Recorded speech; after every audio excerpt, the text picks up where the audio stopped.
Bismillahirrahmanirrahim. Assalamualaikum warahmatullahi wabarakatuh. Waalaikumsalam warahmatullahi wabarakatuh. Nah, di sini kami kelompok 8, kelompok terakhir akan menjelaskan tentang bab 16, yaitu bab terakhir mengenai sistem akuntansi aset tetap. Nah, berikut adalah anggota dari kelompok kami. Yang pertama Muhammad Latif NPM 095, yang kedua adalah Muhammad Aikal ya NPM 181, ketiga Gisela NPM 224, yang keempat Cynthia Saptri NPM 227, yang kelima Faris Rahmawan saya sendiri NPM 228, yang keenam Misal Ajilia NPM 232, dan yang terakhir Nadia Kirana NPM 235. Ya, silakan untuk melanjutkan teman-teman.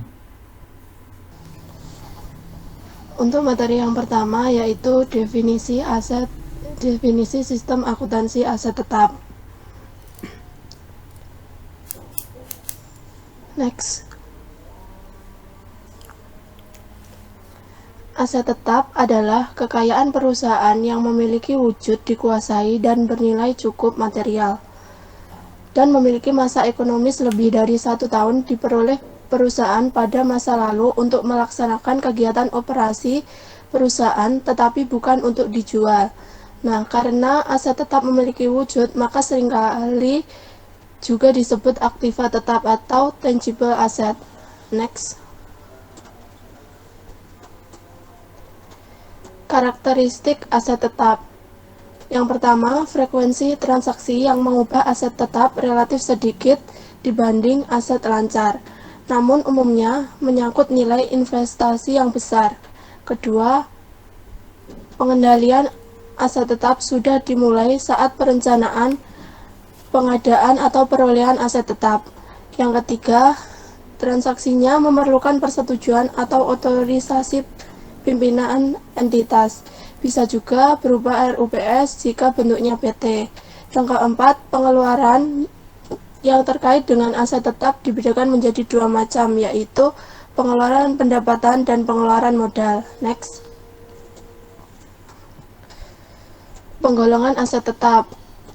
Yang pertama ada land and land improvement, yang kedua ada building and building improvement, yang ketiga ada mesin dan peralatan pabrik, yang keempat ada mebel, dan yang kelima ada kendaraan. Selain penggolongan tersebut, aset tetap juga digolongkan berdasarkan umur, antara lain yang pertama aset tetap yang umurnya tidak terbatas, kedua aset tetap yang memiliki umur terbatas dan apabila habis umur ekonomisnya bisa digantikan aset tetap yang sejenis. Ketiga, aset tetap yang umumnya terbatas apabila habis masa manfaatnya tidak bisa diganti dengan aset tetap yang sejenis. Next.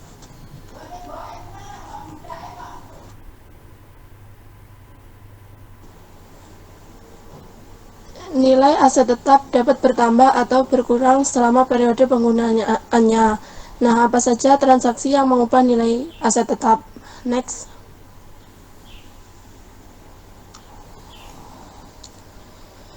Transaksi yang mengubah nilai aset tetap.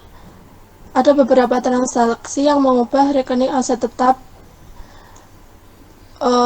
Berikut adalah contoh transaksi aset tetap, di mana di sisi kiri merupakan debit, yaitu transaksi yang menambah aset tetap, sedangkan di sisi kanan yaitu kredit atau yang mengurangi nilai aset tetap. Untuk transaksi yang pertama menambah nilai aset tetap yaitu ada perolehan, di mana perolehan itu dikategorikan menjadi 3 jenis, yaitu pembelian, pembangunan, dan sumbangan.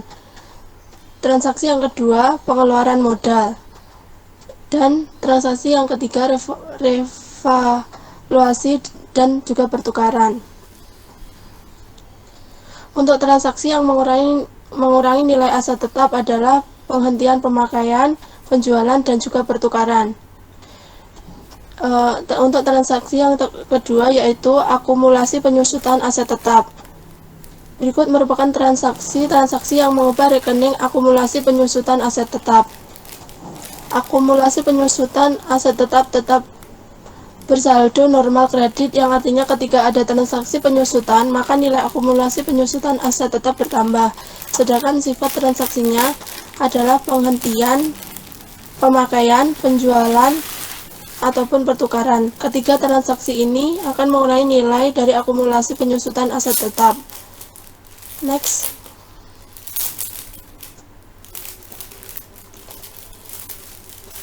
Transaksi perolehan.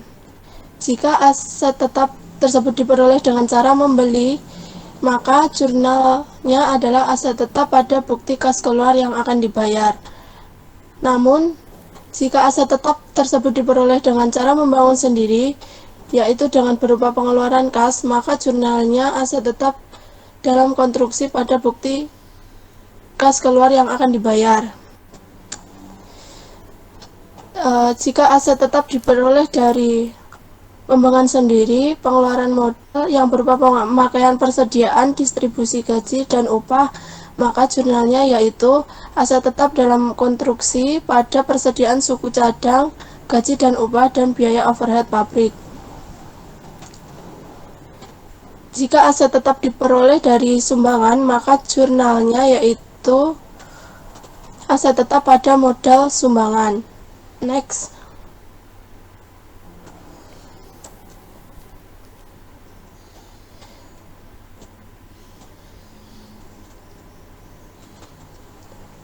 Jika aset tetap diperoleh dari pengeluaran modal, maka transaksi dalam jurnalnya ditulis aset tetap pada bukti kas keluar. Namun jika aset tetap diperoleh dari pengeluaran modal yang berupa pemakaian, persediaan, distribusi, beban tenaga kerja, dan pembebanan biaya overhead pabrik, maka jurnalnya yaitu aset tetap pada persediaan suku cadang, gaji dan upah, biaya overhead pabrik yang dibebankan. Next. Jika aset tetap diperoleh dari penyusutan aset, maka dalam jurnalnya dicatat sebagai berikut, yaitu biaya overhead pabrik sesungguhnya, beban administrasi dan umum, beban pemasaran pada akumulasi penyusutan aset tetap. Jika aset tetap diperoleh dari penghentian pemakaian aset tetap, maka jurnalnya sebagai berikut, yaitu akumulasi penyusutan rugi penghentian dan pemakaian aset tetap pada aset tetap. Next.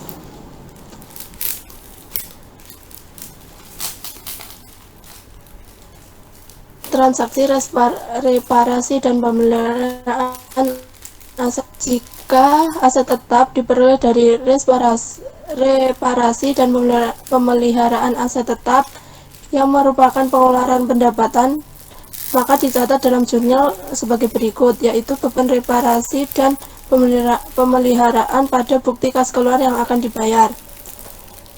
Jika aset tetap diperoleh dari reparasi dan pemeliharaan aset tetap yang merupakan pengeluaran pendapatan, maka jurnalnya ditulis sebagai berikut, beban reparasi dan pemeliharaan pada persediaan suku cadang dan gaji dan upah. Next.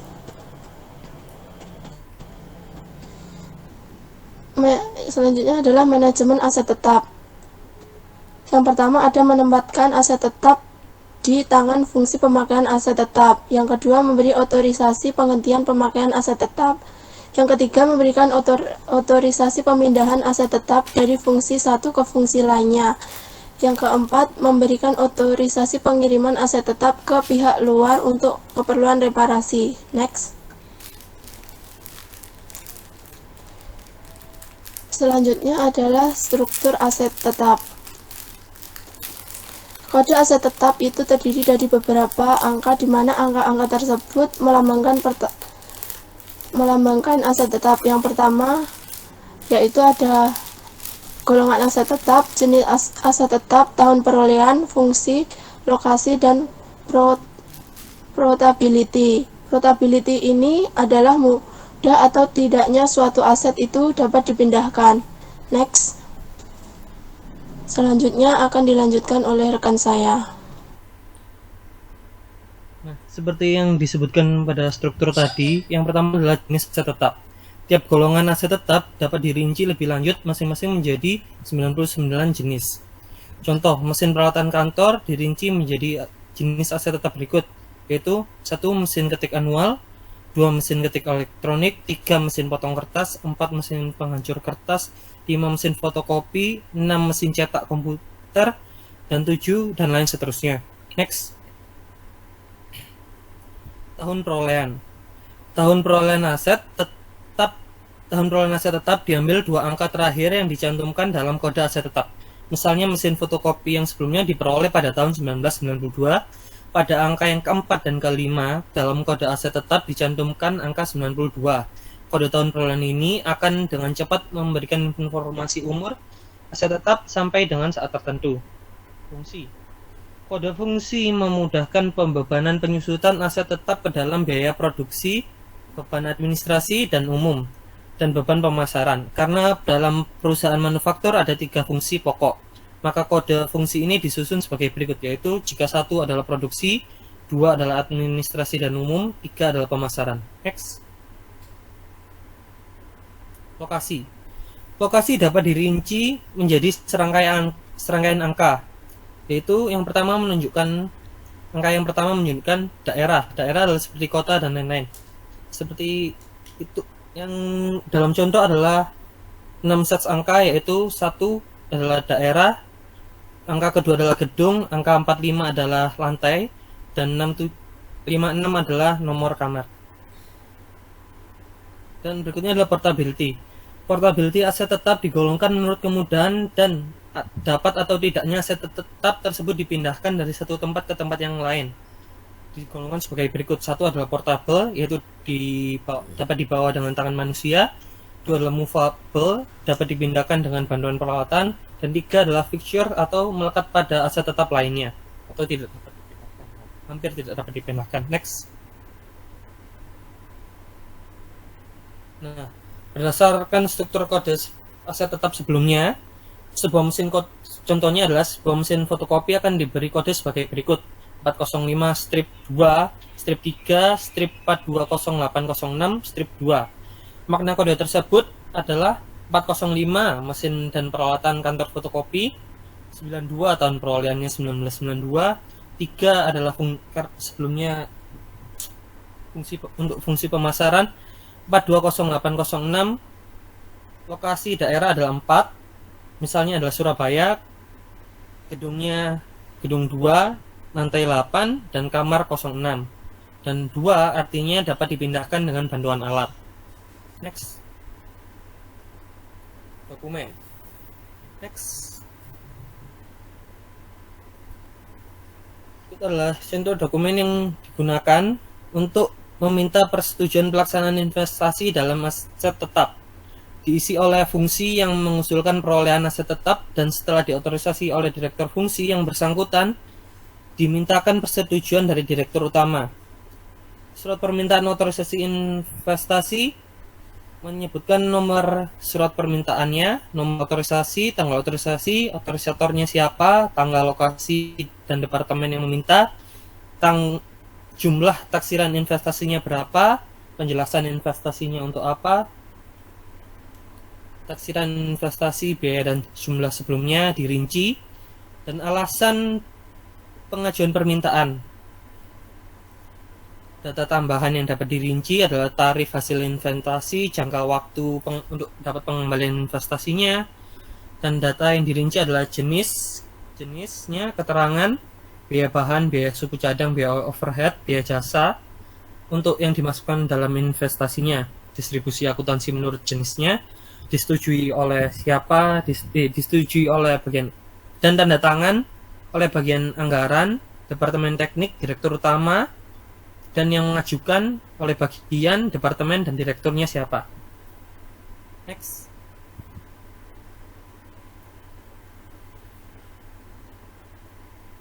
Berikutnya adalah surat permintaan reparasi.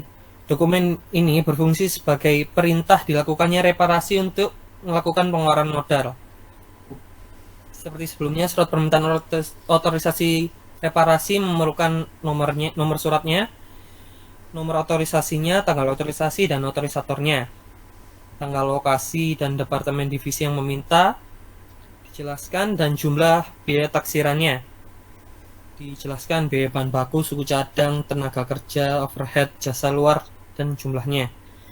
Data tambahan atau daftar rinci, misalnya tarif imbalan hasil investasi yang untuk melakukan reparasi, dan jangka waktu pengembaliannya seperti yang sebelumnya, dan data rinci seperti sebelumnya, jenis keterangan, biaya bahan, biaya suku cadang, biaya overhead, biaya jasa, dan distribusi akuntansi menurut jenisnya. Jenis seperti apa yang direparasi, disetujui oleh tanda tangan oleh bagian anggaran, departemen teknik, dan direktur utama.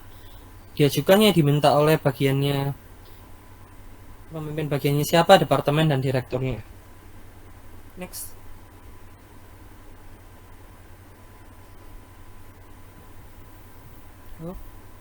Next.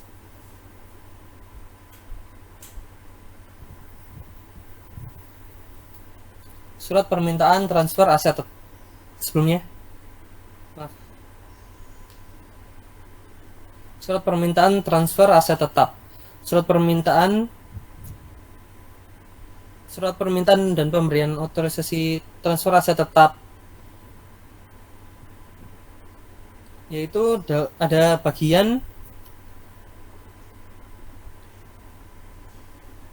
departemen dan nomor SPAT, nomor surat permintaannya dan tanggal suratnya, nomor kode, nama aset tetap yang diminta, kuantitas, lokasi asal, dan lokasi yang dituju, karena ditransfer dan kondisinya bagaimana.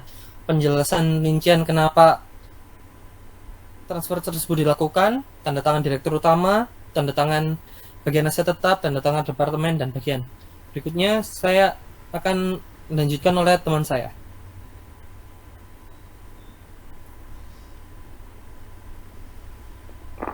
Ya, selanjutnya yaitu surat perintah kerja atau work order. Di dalam surat perintah kerja atau work order ini terdapat dua fungsi utama, yaitu yang pertama, perintah untuk mengerjakan pekerjaan yang berkaitan dengan aset tetap.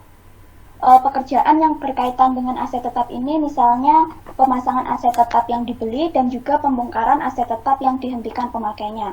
Kemudian fungsi yang kedua yaitu sebagai catatan untuk mengumpulkan biaya pembuatan aset tetap. Nah, ini merupakan formulir dari surat perintah kerja. Surat perintah kerja sendiri ini diotorisasi oleh departemen teknik, departemen, dan juga bagian. Next. Dokumen yang selanjutnya yaitu surat order pembelian. Di dalam sistem akuntansi aset tetap, surat order pembelian ini digunakan untuk memesan aset tetap kepada pemasok. Surat order pembelian ini dibuat atau diterbitkan oleh fungsi pembelian. Nah, untuk pembelian aset tetap yang melibatkan jumlah investasi yang besar, umumnya pemilihan pemasok dilakukan melalui proses tender terbuka. Nah, ini merupakan contoh formulir dari surat order pembelian. Surat order pembelian ini diotorisasi oleh manajer bagian. Dokumen yang selanjutnya yaitu laporan penerimaan barang.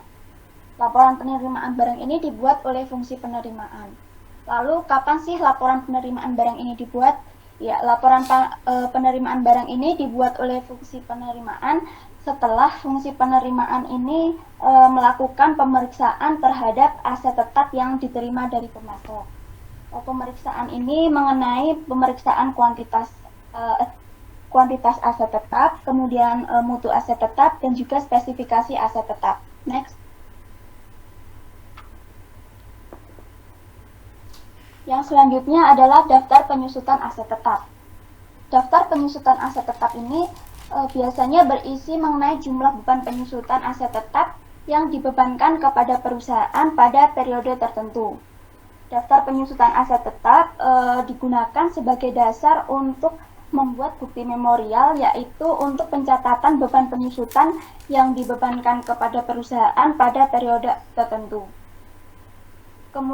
Ini merupakan contoh dari formulir dari daftar penyusutan aset tetap. Di dalam daftar penyusutan aset tetap ini diotorisasi oleh Direktur Keuangan, kemudian Departemen Akuntansi Biaya, dan juga bagian kartu persediaan. Dokumen yang selanjutnya yaitu faktur dari pemasok. Di dalam sistem akuntansi aset tetap, faktur dari pemasok ini merupakan tagihan dari pemasok untuk aset yang telah dibeli oleh perusahaan. Next. Selanjutnya, bukti kas keluar. Di dalam sistem akuntansi aset tetap, bukti kas keluar ini diterbitkan atau dibuat oleh fungsi akuntansi. Dalam bukti kas keluar ini biasanya berisi tentang perintah pengeluaran kas. Lalu, kapan sih bukti kas keluar ini dibuat oleh fungsi akuntansi? Bukti kas keluar dibuat oleh fungsi akuntansi setelah fungsi akuntansi menerima dan memeriksa surat permintaan otorisasi investasi, kemudian surat order pembelian, laporan penerimaan barang, dan juga faktur dari pemasok. Ini merupakan formulir bukti kas keluar. Dokumen yang terakhir yaitu bukti memorial. Di dalam sistem akuntansi aset tetap, bukti memorial ini digunakan sebagai dokumen sumber untuk pencatatan transaksi penyusutan aset tetap, kemudian pencatatan transaksi harga pokok aset tetap yang telah selesai dibangun, kemudian pencatatan transaksi penghentian pemakaian aset tetap, dan juga pencatatan transaksi belanja modal. Next. Materi yang selanjutnya yaitu catatan akuntansi yang digunakan. Next. Catatan akuntansi yang digunakan itu terdapat 3 catatan, yaitu yang pertama kartu aset tetap. Kartu aset tetap ini merupakan buku pembantu aset tetap yang digunakan untuk mencatat semua data yang berkaitan dengan aset tetap secara terperinci. Data-data yang berkaitan dengan aset tetap ini misalnya data tentang tanggal perolehan aset tetap, kemudian jenis aset tetap, spesifikasi, kemudian lokasi, lalu penyusutan aset tetap, dan juga belanja modal. Next. Catatan akuntansi yang kedua yaitu jurnal umum. Di dalam sistem akuntansi aset tetap, jurnal umum ini digunakan untuk mencatat transaksi harga pokok aset tetap yang telah selesai dibangun, kemudian mencatat biaya-biaya untuk pemasangan dan pembongkaran aset tetap, kemudian mencatat transaksi penghentian pemakaian aset tetap, dan juga mencatat transaksi penyusutan aset tetap. Nah, ini merupakan contoh formulir dari jurnal umum. Next. Catatan akuntansi yang terakhir yaitu register bukti kas keluar. Register bukti kas keluar ini digunakan untuk mencatat transaksi pembelian aset tetap yang berupa pengeluaran kas dan juga mencatat transaksi pengeluaran modal yang berupa pengeluaran kas. Nah, ini merupakan contoh dari register bukti kas keluar. Di dalam register bukti kas keluar sendiri itu terdapat halaman sebelah kiri dan juga halaman sebelah kanan. Next. Ya, materi selanjutnya akan dilanjutkan oleh teman saya. Selanjutnya saya akan menjelaskan tentang fungsi yang terkait. Next.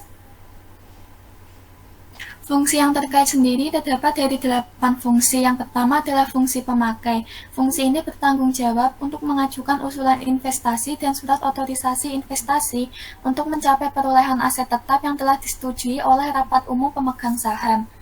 Yang kedua adalah fungsi penelitian dan pengembangan. Fungsi ini bertanggung jawab mengajukan usulan investasi aset tetap yang digunakan oleh beberapa fungsi. Yang ketiga adalah direktur yang terkait. Tanggung jawab dari pejabat ini yaitu memberikan persetujuan usulan investasi dari permintaan otorisasi reparasi yang diajukan oleh unit organisasi dalam lingkup kekuasaannya. Yang keempat adalah direktur utama. Tanggung jawab dari pejabat tersebut yaitu memberikan otorisasi terhadap semua mutasi aset tetap. Yang kelima adalah fungsi pembelian. Fungsi ini bertanggung jawab untuk memilih pemasok dan menerbitkan surat order pembelian atau melakukan pemesanan. Yang keenam adalah fungsi penerimaan. Fungsi ini bertanggung jawab untuk memeriksa aset tetap yang diterima dari pemasok dan hasilnya akan dicantumkan dalam laporan penerimaan barang. Yang ketujuh adalah fungsi aset tetap. Fungsi ini bertanggung jawab untuk mengelola aset tetap perusahaan dan berwenang dalam menempatkan, mengalihkan, dan menghentikan penggunaan aktiva tetap. Yang terakhir adalah fungsi akuntansi. Fungsi ini bertanggung jawab untuk menyusun dokumen sumber, penyelenggaraan buku pembantu, dan penyelenggaraan jurnal. Next. Selanjutnya adalah jaringan subsistem. Next. Yang pertama Dalam jaringan subsistem, yang pertama ada sistem pembelian aset tetap. Sistem ini bertujuan untuk mencatat harga pokok dari transaksi pembelian. Dokumen sumber yang dipakai adalah bukti kas keluar karena pembelian tersebut tercantum dalam faktur pemasok dan semua biaya yang timbul dalam pemasangan aset tetap tersebut sudah siap digunakan. Yang kedua adalah sistem perolehan aset tetap melalui pembangunan sendiri. Sistem ini digunakan untuk mencatat harga pokok yang diperoleh perusahaan dari pembangunan sendiri. Jika aset tetap yang dibangun sendiri telah selesai, maka bukti memorial akan digunakan untuk mencatat aset tetap dalam kartu aset tetap dan jurnal umum. Yang ketiga adalah sistem pengeluaran modal. Sistem ini bertujuan untuk mencatat biaya tambahan harga pokok dengan adanya pengeluaran modal. Dokumen surat permintaan otorisasi investasi dari manajemen puncak akan diperlukan setiap pengeluaran modal. Next. Selanjutnya adalah sistem penghentian pemakaian aset tetap. Sistem ini bertujuan untuk mencatat pengurangan biaya dan akumulasi penyusutan aset tetap yang dihentikan serta keuntungan dan kerugiannya. Selanjutnya adalah sistem transfer aset tetap. Sistem ini bertujuan untuk mencatat transfer dari satu pusat pertanggungjawaban ke pusat lainnya. Selanjutnya adalah sistem revaluasi aset tetap. Sistem ini digunakan untuk mencatat transaksi penilaian kembali. Bukti memorial merupakan dokumen sumber yang digunakan sebagai dasar pencatatan. Dan yang terakhir adalah sistem pencatatan penyusutan aset tetap. Sistem ini digunakan untuk mencatat beban penyusutan aktiva tetap. Dan bukti memorial juga merupakan dokumen sumber yang digunakan sebagai dasar pencatatan. Next. Selanjutnya adalah unsur pengendalian internal. Next. Unsur pengendalian internal terdapat dari 4 unsur, yaitu organisasi, sistem otorisasi, prosedur pencatatan, dan praktik yang sehat. Yang pertama, saya akan menjelaskan dari unsur organisasi. Yang pertama, terdapat fungsi pemakai harus terpisah dari fungsi akuntansi aset tetap. Untuk mengawasi aktiva tetap dan penggunaannya, fungsi pencatatan semua data yang berkaitan dengan aktiva tetap harus dipisahkan dari fungsi pemakai aktiva tetap. Yang kedua adalah transaksi perolehan, penjualan, dan penghentian pemakaian aset tetap harus dilaksanakan oleh lebih dari satu unit organisasi yang bekerja secara independen. Untuk menciptakan pemeriksaan internal dalam setiap transaksi perubahan aset tetap, maka unit organisasi dibentuk sedemikian rupa sehingga tidak ada transaksi perubahan aset tetap yang dilakukan seluruhnya oleh satu unit organisasi saja. Yang kedua adalah unsur pengendalian internal dalam sistem otorisasi. Ada anggaran investasi diotorisasi oleh rapat umum pemegang saham. Investasi aset tetap umumnya mengandung rupiah dalam jumlah besar yang akan menyebabkan keterikatan dalam jangka panjang. Maka penggunaan anggaran yang baik untuk mengendalikan investasi aset tetap. Selanjutnya adalah surat permintaan otorisasi investasi diotorisasi oleh direktur yang terkait. Realisasi semua investasi yang tercantum dalam anggaran investasi harus disetujui oleh direktur terkait sebelum dilaporkan kepada direktur utama perusahaan untuk disetujui. Yang kelima ada surat perintah kerja diotorisasi oleh kepada departemen yang bersangkutan. Perintah kerja untuk menyetujui pengeluaran modal untuk pembangunan, pemeliharaan, dan pembongkaran aset tetap harus disetujui oleh penanggung jawab departemen terkait.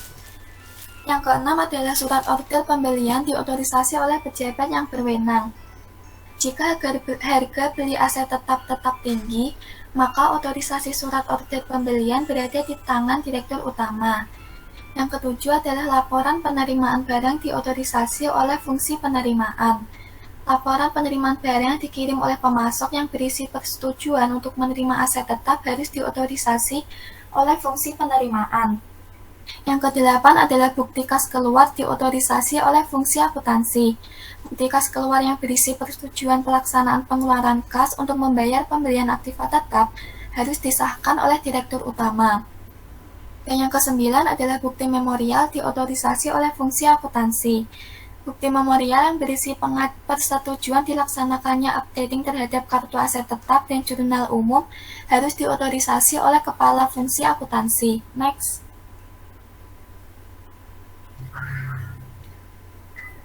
Unsur pengendalian internal yang ketiga adalah prosedur pencatatan. Terdapat perubahan kartu aset tetap harus didasarkan pada bukti kas keluar dan bukti memorial yang dilampiri dengan dokumen pendukung yang lengkap yang diotorisasi oleh pejabat yang berwenang. Setiap pemutakhiran data pencatatan kartu aset tetap harus dilakukan oleh bagian akuntansi dan harus berdasarkan dokumen sumber yang disahkan oleh departemen yang berwenang serta disertai dengan dokumen sertifikasi yang sah. Dan unsur pengendalian internal yang terakhir adalah praktik yang sehat. Yang ke-11 ada secara periodik dilakukan pencocokan fisik aset tetap dengan kartu aset tetap. Pengendalian internal yang baik mensyaratkan bahwa data dalam kartu aset tetap secara teratur dicocokkan dengan aset tetap fisik. Yang ke-12 adalah penggunaan anggaran investasi sebagai alat pengendalian investasi dalam aset tetap. Sesuai dengan rencana dalam anggaran investasi, akan dilaksanakan pengawasan yang baik terhadap investasi aset tetap. Yang ke-13 adalah penutupan asuransi aset tetap terhadap kerugian. Untuk mencegah kerugian akibat kebakaran dan kecelakaan, jumlah pertanggungan yang cukup untuk aset tetap harus diasuransikan. Dan yang terakhir adalah kebijakan akuntansi tentang pemisahan pengeluaran modal atau capital expenditure dengan pengeluaran pendapatan atau revenue expenditure. Kebijakan akuntansi yang membedakan pengeluaran modal dan pengeluaran pendapatan harus dinyatakan secara jelas dalam bentuk tertulis untuk menjamin konsistensi perlakuan akuntansi kedua pengeluaran tersebut. Selanjutnya akan dilanjutkan oleh rekan saya.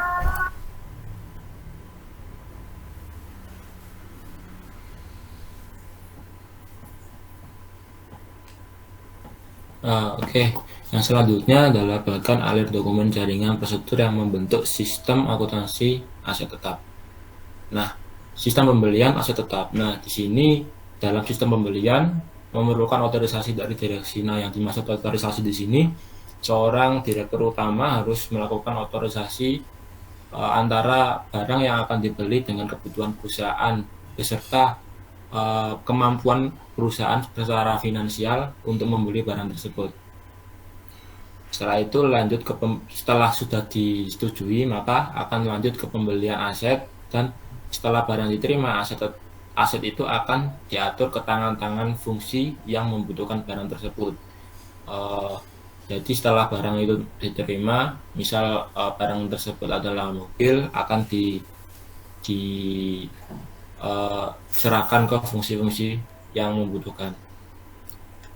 Yang selanjutnya adalah prosedur bagian alir dokumen sistem pembelian aset tetap. Ya, di sini ada 6 prosedur pembelian aset tetap. Yang pertama, prosedur otorisasi yang dilakukan oleh direksi atau direktur utama.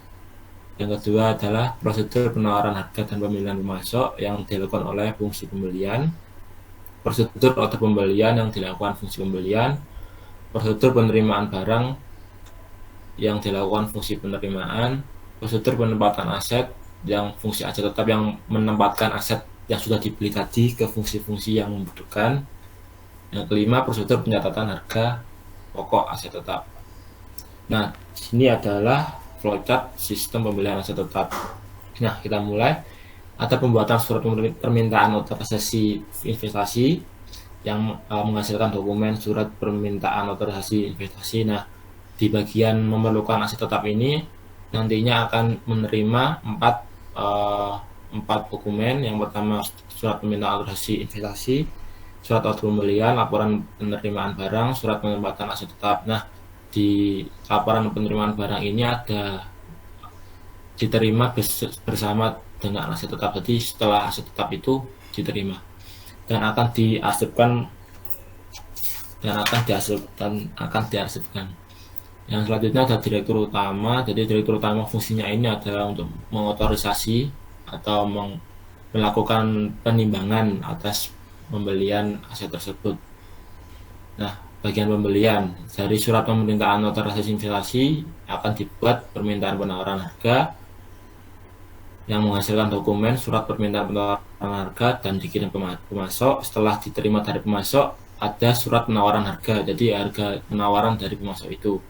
Setelah itu membuat perbandingan harga antara budget sama penawaran harga yang diterima dari pemasok, dan hasilnya akan menghasilkan dokumen perbandingan harga. Nah, Selanjutnya perbandingan harga tersebut akan dipilihnya pemasok. Jadi ada perbandingan harga itu akan dipilih pemasok yang paling worth it untuk dibeli dan membuat surat order pembelian untuk pemasok yang sudah dipilih.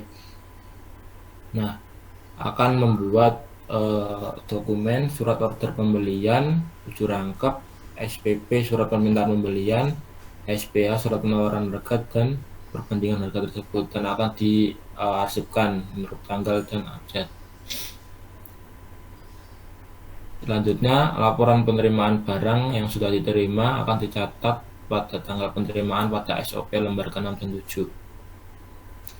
Dari pemasok tadi, yang pertama tadi, harga yang bagian pembelian, akan memeriksa faktur dari pemasok dan akan dilanjutkan dokumen faktur dari pemasok akan dikirimkan ke bagian aset tetap.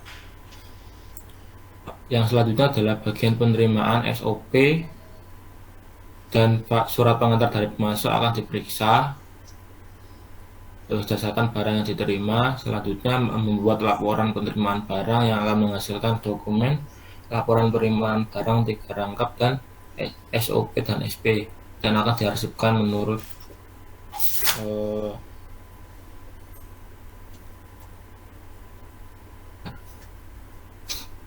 dan dikirimkan ke bagian yang menggunakan aset tetap bersama dengan barang. Bagian utang dari keempat dokumen itu akan membandingkan faktur dari pemasok dengan SPOL, SOP, dan LPB dan membuktikan bukti kas keluar. Selanjutnya akan menghasilkan dokumen bukti kas keluar 3 rangkap, SPOI, SOP, LPB, dan faktur, dan akan dihasilkan berdasarkan tanggal. Selanjutnya akan dibuat register bukti kas keluar. Nah, selanjutnya bagian aset tetap tadi, bukti kas keluar akan dibuat membuat surat penempatan aset tetap yang akan menghasilkan surat penempatan aset tetap PKK dan akan diarsipkan. Selanjutnya bagian kartu aset tetap SPAT, dokumen SPAT dan dokumen bukti kas keluar akan dihasilkan dan dibuat kartu aset tetap. Dan selanjutnya telah selesai. Selanjutnya sistem perolehan aset tetap melalui pembangunan sendiri. Sebetulnya hampir sama, cuma di sini perolehan aset tetapnya itu diperoleh dengan hasil kerja sendiri atau dibuat oleh perusahaan itu sendiri. Sistem ini mencatat perolehan aset tetap melalui pembangunan sendiri yang dilakukan perusahaan dan dicatat di work order atau dokumen untuk mengumpulkan pihak kondisi. Jika sudah selesai dalam pembangunannya, maka bukti memorialnya akan dijadikan dokumen sumber untuk pembuatan kartu aset dan jurnal umum.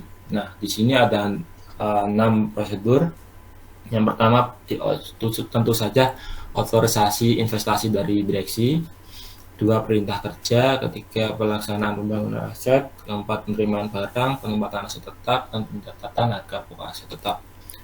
Nah, di sini ada flowchart dari perolehan aset pembangunan sendiri. Yang pertama ada beberapa bagian, hampir sama kayak tadi. Membuat surat permintaan otorisasi investasi yang akan ada dokumennya. Dari keempat dokumen otorisasi surat perintah kerja yang diterima dari beberapa bagian akan diarsipkan, dan kembali lagi direktur utama itu memberikan otorisasi atau persetujuan. Bagian reparasi dan pemeliharaan, surat permintaan otorisasi reparasi akan dibuat surat perintah kerja dan akan menghasilkan surat perintah kerja itu sendiri. Dan surat perintah kerja itu akan dibuat di permintaan dan pengeluaran barang dan akan mencatat jam kerja dari karyawan yang akan menghasilkan kartu jam kerja dan BPBG dari di permintaan dan pengeluaran barang gudang atau bukti ya. Dari BPBG ini akan diarsipkan.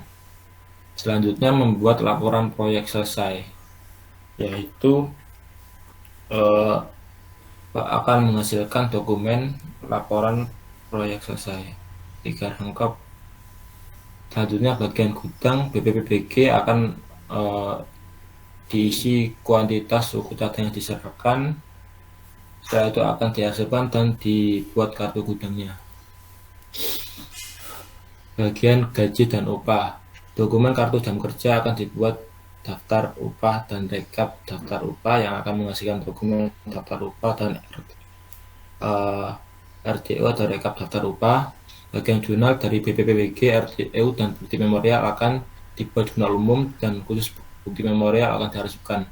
Bagian kartu aset tetap, SPUI, BPPBG dan RDU, LPS akan dibuat surat perintah kerja dan membuat bukti memorial yang akan menghasilkan dokumen bukti memorial 2 rangkap SPUI, LPS, BPPBG dan RDU. Selanjutnya surat penempatan aset tetap, bukti memorial SPUI, LPS, BPPBG, RDU akan dihasilkan terlebih dahulu dan dibuat kartu aset tetap. Namun di bagian aset tetap itu sendiri yang tadi laporan proyek selesai akan dibuat membuat surat penempatan aset tetap. Selanjutnya akan dibuat doa menghasilkan dokumen surat penempatan aset tetap dan LPS dan dihasilkan. Selanjutnya akan dilanjutkan oleh teman saya, silakan.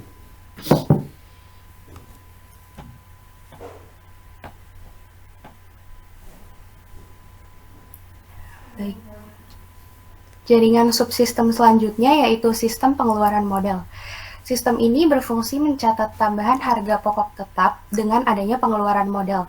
Namun, pengeluaran modal memerlukan dokumen surat permintaan otorisasi reparasi dari manajemen puncak untuk diberikan surat perintah kerja.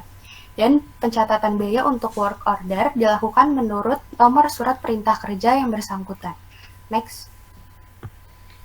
Berikut ini merupakan flowchart sistem pengeluaran modal, diawali dengan bagian yang memerlukan pengeluaran modal, membuat surat permintaan otorisasi direparasi ke Direktur Utama.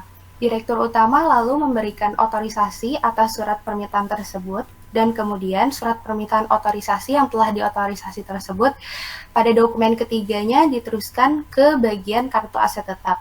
Untuk dokumen keduanya dikirimkan kembali ke bagian yang memerlukan pengeluaran modal untuk diarsip, sedangkan dokumen pertamanya dikirimkan ke bagian reparasi dan pemeliharaan untuk dibuat surat perintah kerja. Dokumen surat perintah kerja tersebut kemudian dibagi lagi untuk dokumen ketiganya diteruskan ke bagian yang memerlukan pengeluaran modal, dokumen keduanya diteruskan ke bagian kartu aset tetap, dan dokumen pertamanya dilanjutkan ke bagian reparasi dan pemeliharaan untuk digunakan sebagai dasar pembuatan bukti permintaan pengeluaran barang atau BPPBG rangkap 3. BPPBG tersebut kemudian digunakan untuk mengisi kuantitas suku cadang yang diserahkan bagian gudang. Jadi bagian gudanglah yang akan mengetahui persediaan barang mana saja yang masih ada atau sudah menipis ataupun sudah habis. Selanjutnya, BPPBG yang telah diisi kuantitas suku cadangan tersebut, pada dokumen pertamanya diteruskan ke bagian jurnal untuk dibuat jurnal umum dan bukti memorialnya. Sedangkan dokumen ketiganya diarsip dan dokumen keduanya digunakan oleh bagian reparasi dan pemeliharaan untuk membuat laporan proyek selesai. Kemudian laporan proyek selesai tersebut kemudian diteruskan ke bagian kartu aset tetap untuk dibuat SPK serta bukti memorialnya dan diakhiri pada pembuatan kartu aset tetap. Selanjutnya akan dijelaskan oleh rekan saya.